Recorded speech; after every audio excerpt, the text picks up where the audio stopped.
Arsenal take a step forward to completing the deal for Ivan Toney. He is a man, he is a player that Arsenal fans all around the world are desperate to see Mikel Arteta and Edu sign this forthcoming January. The window opens in 2 weeks' time. It's a very short window in comparison to the summer, as you all know. I don't know why I'm teaching you all to suck eggs there, but this is a window where Arsenal need to improve their strength in depth. They look as though they're going to be in this title race for the long haul. They're top of their Champions League group Monday at 12 noon Greenwich Mean Time. They'll be going into the knockout stage draw of the Champions League for the last 16, and they will want to be going into those games. They want to be going into the title race, into the busy second half of the year with reinforcements. Goals have been the only area, in my opinion, that's been a real struggle for Arsenal at times this year. And Ivan Toney, who is due back from his suspension for his gambling irregularities and breaking of the regulations, is due back. And an £80 million deal is tipped to be the priority in January for Arsenal. In other headlines and other stories today, it's claimed that Chelsea face a problem in beating Arsenal to the transfer of Ivan Toney. And we'll move on to Chelsea in a short while. But from an Arsenal point of view, they seem to be leading this race. The bookmakers agree with this. And on top of that, there is a lot of talk about financially, what does this look like for Arsenal FFP? Well, there's a number of players that could be going out on loan and a number of players that could be sold in this January window. Kiwior going out on loan is an example, and a number of other players Arsenal could look to cash in on to raise funds. Plus, what was reported today, I'm just looking at this story here to make sure I've got this right. It's claimed here by a number of outlets that Arsenal have accumulated a staggering bonus of £66 million for qualifying to the round of 16 in the Champions League. Now, this is something that Arsenal fans have to hold on to. This is something that Arsenal fans must push for. You're in the knockout stage of the Champions League. That's an additional £66 million of income that you've now been told you were going to get. That's just the last 16. If a favorable tie happens and you win and you have more chance with the signing of Ivan Toney, that bonus is going to increase again. So what? 80, 90, 100 million in totality we're talking here, not an additional amount on top of the 66. That covers the costs of an Ivan Toney. And Arsenal fans need to be very forthright. They need to have high standards, and they need to push their club to the nth degree to ensure they get these players in. We know Ivan Toney is keen for a move to Arsenal. We know that Ivan Toney wants to play Champions League football. We know this based on things he has personally said and very strong and credible reports in the media from people that know him. So this is an interesting deal. I mean, I'm intrigued to see how this goes. But of course, Chelsea play a part in this as well. If you haven't hit the like button yet, get it done right now. Before I go any further, hit the like button. Make sure you're subscribing. Bell notifications, get it done. So I want to move on to Chelsea here because it covers the situation here. It says that Chelsea's priority in January is to target a forward with Victor Osihmshen and Ivan Toney, their preferred options. There's also a final attacker as well who is also under consideration. What I find really interesting about Chelsea's situation, they also need to sell to buy, as most clubs do at certain points in time. The likes, you can see this article here, put out by Transfer News Live, that Chelsea are willing to listen to offers for the Dutch left-back Maatsen in the January window. I don't think that will particularly go down well with a lot of Chelsea fans that were predicting this young man to really take Stamford Bridge by storm.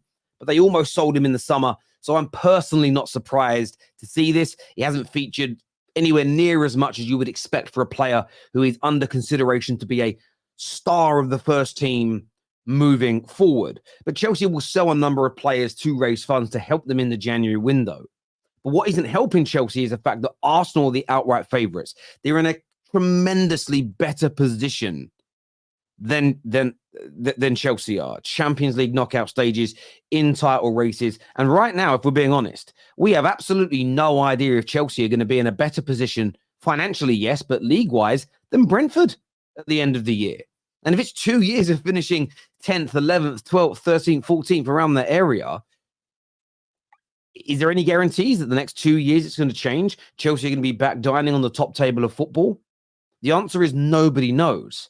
All these things go against Chelsea. And when it comes to the Victor Osimhen situation, well, of course, Fabrizio Romano has reported, as we'll read for you here, that a new deal with Napoli will include a huge salary rise. The Nigerian striker is going to be one of the best paid players in the history of the club. The new deal is valid until June 2026, one more year, as reported yesterday. It is also said by Fabrizio to have a buyout clause of 130 million, and you would expect this to not come into action until at least the summer of 2024, potentially even 2025. Often these clauses get leaked to us in stages as opposed to outright. So Chelsea may end up having to push a lot harder for Ivan Toney.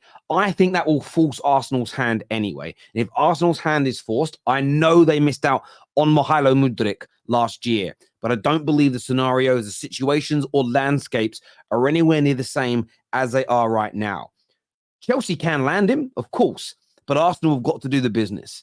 And if Chelsea are forced to go for Ivan Toney because of this new deal for Victor Osimhen, then Arsenal must act, because not only would you not get him in the January, which hurts this season, you are unlikely to get him in the summer either. Well, impossible. If Chelsea sign him in January, it becomes an impossibility to get done. So the race for Ivan Toney is heating up. Both clubs need to sell to bring in players, that's for sure.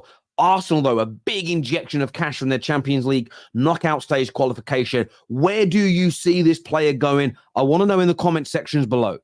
How do you see these transfers for Victor Osimhen, Ivan Toney playing out? And what other positions do you think Arsenal and Chelsea need? Viewers, let me know in the comment section below. Now, I want to go on to a story that I don't believe any of us think is going to happen, but there's a reason that I'm bringing this up. For everybody that's already commented saying there's no way this transfer is happening. I know, but there's a reason that I bring it up, and one that fans should be focused on. And it's a story that keeps circulating that Arsenal and Liverpool are set for a Kylian Mbappe transfer battle as the star makes an exit decision. That's the headline. And I've seen a number of stories like this in the last few weeks. Liverpool fans have gone through this many times. And I'm sure Arsenal fans remember when it's happened to them historically as well. Do not be gassed by this headline. This headline may be pushed out by your clubs if they want to go through January and not spend. And do you know how they get away with it? If you buy into this story of, oh, we're not getting Toney, but we could get Mbappe in the summer. This happened to Liverpool fans a couple of summers running. It's okay we haven't bought a midfielder. Jude Bellingham is on his way. It's okay we didn't buy X, Y, or Z because this superstar is coming in the summer. And more often than not, they haven't arrived.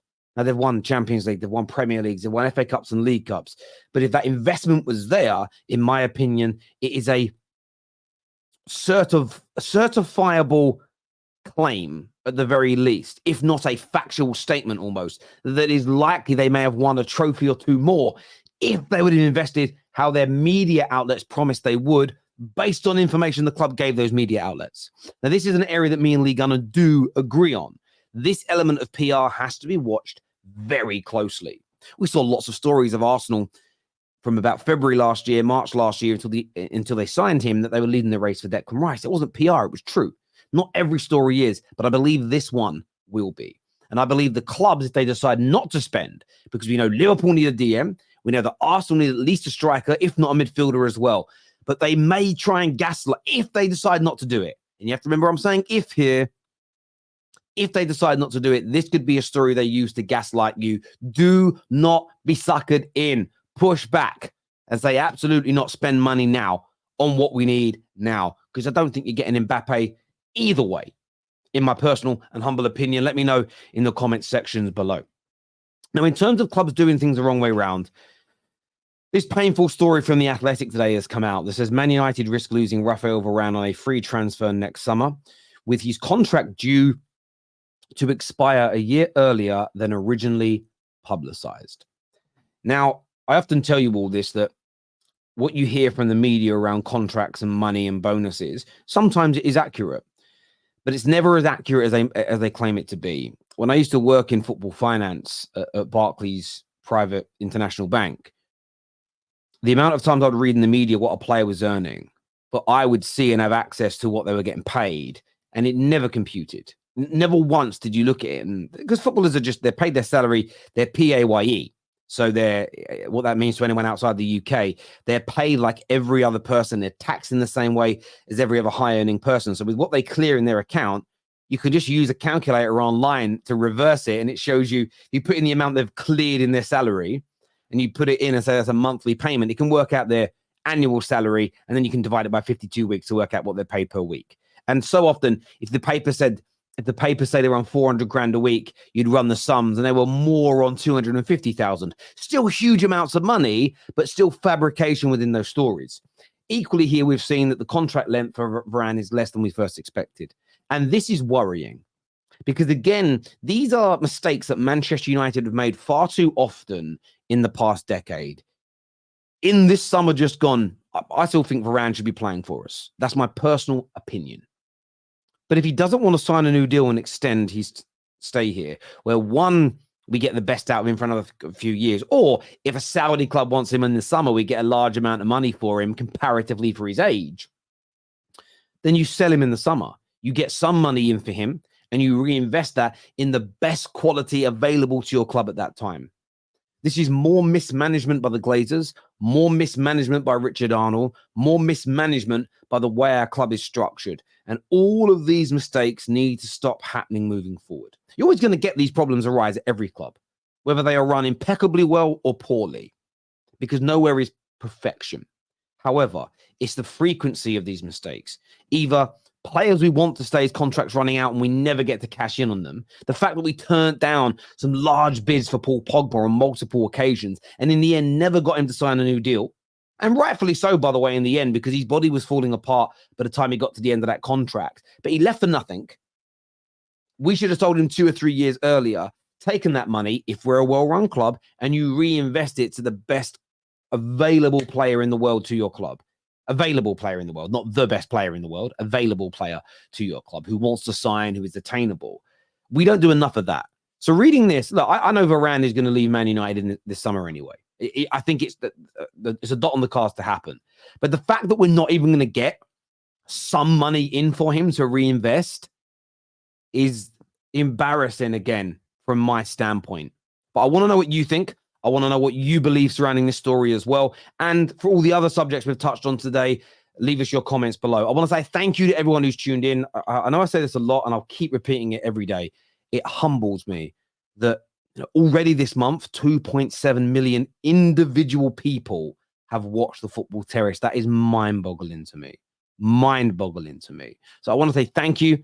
Take care. Goodbye. God bless. And I'll see you all again soon. Peace.